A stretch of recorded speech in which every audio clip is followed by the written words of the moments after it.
श्री शिवाय नमस्तुभ्यं मेरी प्यारी बहनों। तो आप सभी का स्वागत है मेरे यूट्यूब चैनल पर।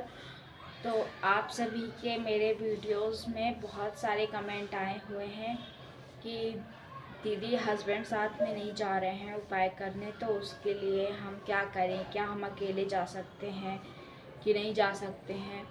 तो आप सभी ने मुझसे बहुत सारी महिलाओं ने क्वेश्चन किए हैं, बहुत सारी बहनों के क्वेश्चन हैं, तो इसलिए आज मैं आपके इसी क्वेश्चन का जवाब दूंगी कि आप क्या करें, कैसे करें, है ना।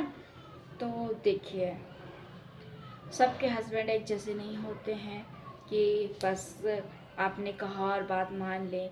पहला चीज़ तो ये कि आप पूरी कोशिश करिए अपने हस्बैंड को मनाने की, और भी लोगों के उदाहरण दीजिए कि ऐसा करा उनने तो ऐसा हुआ, तो शायद उनको विश्वास हो तो वो आपके साथ जाएं।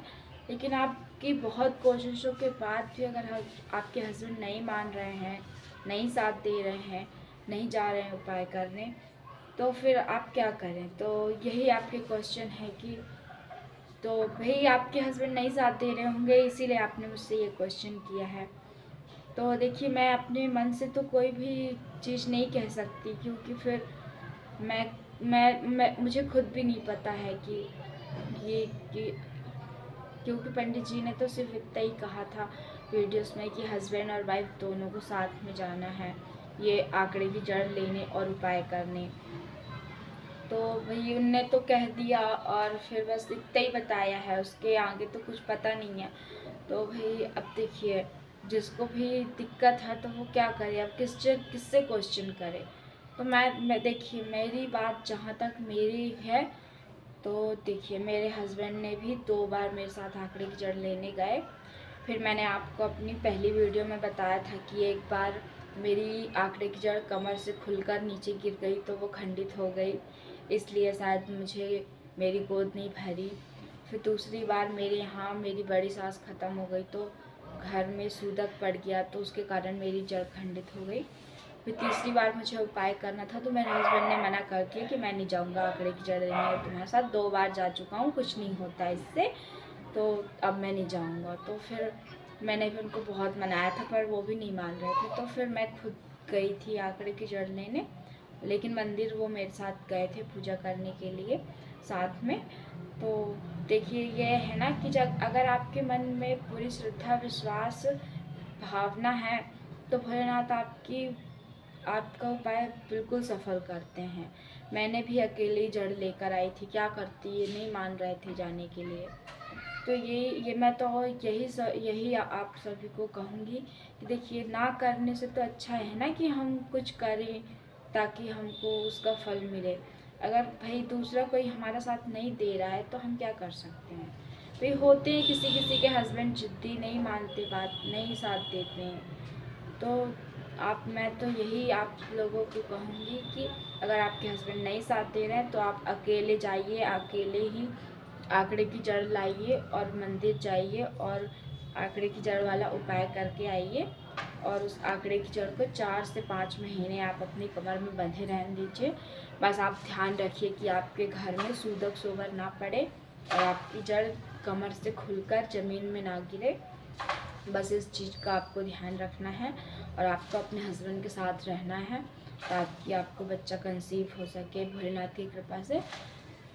तो बस मैं तो यही कहूँगी, अगर आपको मेरी बात गलत लग रही हो तो आप मत करिएगा, और अगर आपको मेरी बात सही लग रही हो तो आप ये उपाय करिएगा। भाई मर के तो हमको अकेले ही जाना है, हमारे साथ कोई और नहीं हमारे साथ मर के जाएगा ऊपर, ना हस्बैंड ना बच्चे ना कोई। भाई एक औरत को ही हर चीज़ सहना पड़ता है, उसको अगर बच्चे ना हो तो लोग औरत को ही ताने मारते हैं, आदमी को कोई कुछ नहीं बोलते। लेकिन ये बात तो सच है कि आदमी के भाग्य से ही औरत को बच्चे होते हैं, क्योंकि राजा दशरथ ने भी 3 पत्नियां करी लेकिन उनके बच्चे नहीं हो रहे थे, क्योंकि उनकी किस्मत में तब बच्चे नहीं थे। ठीक है ना। जब उनको श्राप लगा तो फिर उनको तीनों वाइफ से, जिससे राम लक्ष्मण भरत शत्रुघ्न हुए, तो 3 बीवी होने के बाद भी उनको बच्चे नहीं हो रहे थे। तो वही मैं कहूँगी कि हस्बैंड की किस्मत से ही बच्चे आते हैं, लेकिन फिर भी हस्बैंड अगर साथ नहीं दे रहे हैं तो उनकी वाइफ खुद जाए, क्योंकि भाई सुनना तो उनको पड़ता है लोगों के ताने। तो भाई आप भोलेनाथ के सामने जाइए, उनसे रोइए, उनके सामने गिड़गिड़ाइए, उनसे मांगिए, अपने सारे दुख दर्द भोलेनाथ से कहिए, हे भोलेनाथ मेरा कोई साथ नहीं दे रहा है, मेरा पति भी मेरा साथ नहीं दे रहा है, मैं क्या करूं? मैं आपका ये उपाय कर रही हूँ, हे भोलेनाथ अगर मेरा पति भी मेरे साथ नहीं दे रहा है, देखिए मुझे रोना आ रहा है, अगर मेरा हस्बैंड भी मेरे साथ नहीं दे रहा है तो मैं क्या करूँ बाबा? प्लीज़ हे भोलेनाथ आप मेरी गोद भरिए, मेरी लाज रखिए, मैं सब जगह से हार के आपके पास आई हूँ, मेरा कोई नहीं है। तो आप ऐसे कहिए भोलेनाथ से, आप उनके सामने रोइए, गिड़गिड़ाइए, ये उपाय पूरी श्रद्धा विश्वास से करिए और मंदिर जाइए। ये नहीं कि आप एक बार उपाय करके आ गई फिर मंदिर नहीं जाएं। तो जब आप उपाय करके आ जाएं ना, तो अगर आप डेली नहीं जा पाती हैं तो हफ्ते में जाएं या 2 से 4 दिन की में जाएं, लेकिन भोलेनाथ के मंदिर जाते रहिए, उनका चढ़ा हुआ जल पीजिए, उन पे चढ़ी हुई बेलपत्र खाइए। तो मैं तो यही आप लोगों को सलाह दूंगी, क्योंकि मैंने भी बहुत कुछ सुना सहा है, इसलिए मैं आप सभी को और तो कोई गलत राय नहीं देती हूँ, बस मैं आप सभी के भले के लिए ही बताती हूँ उपाय। लेकिन फिर भी बहुत से लोग कमेंट करने लगते हैं आप गलत बता रही हैं, गलत बता रही हैं। फिर जिसे भी मेरी बात गलत लग रही है वो मुझे कमेंट में बोल सकता है। तो श्री शिवाय नमस्तुभ्यम। अगर आपको मेरी जानकारी अच्छी लग रही हो तो आप ये उपाय करिए। श्री शिवाय नमस्तुभ्यम। प्लीज़ मेरे चैनल को लाइक एंड सब्सक्राइब